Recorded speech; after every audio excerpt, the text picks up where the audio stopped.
আচ্ছা ঠিক আছে মা, তুই দাঁড়া।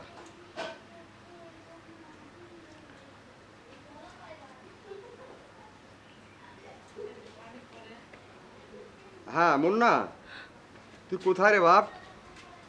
আয় তো একটু, খুব তাড়াতাড়ি আয়।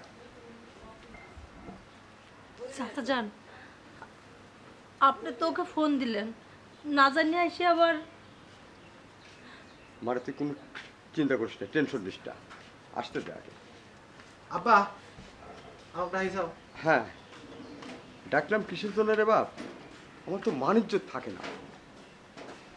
কি হইলি আব্বা? কারণ আমার মান ইজ্জতটা একমাত্র বাঁচাতে পারিস তুই। আমি হ্যাঁ, আমি আবার কি করলাম? আমি তো সবসময় খারাপ কিছুই করি বেড়াই। খারাপ কিছু করলে তো হবে না বাপ। এই দেখ, এই সারা ইউনিয়নের দায়িত্ব আমার হাতে। সেটা তো আমি জানি। আমার সবারই সালিশ দরবার করতে হয়। আর আমি যদি আমার নিজের বাড়ির বিচার না করতে পারি, তাহলে মানুষের বিচার কি করে করবো? আরে বাবা, কি হয় যে সেই কথা তো তুমি আবার করবা নাকি? এই যে দেখ, এই মেয়েটার কি অবস্থা করেছিস।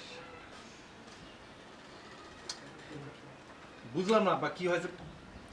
এর যে অবস্থা করছিস, এতে কি আমার মান থাকে?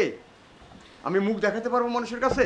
বা তুমি চেয়ারম্যান, উল্টা পাল্টা কিছু বলে থাকে তো বাড়িতে বাই করে দাও, ঝামেলা না। শেষ। বের করবো কেন?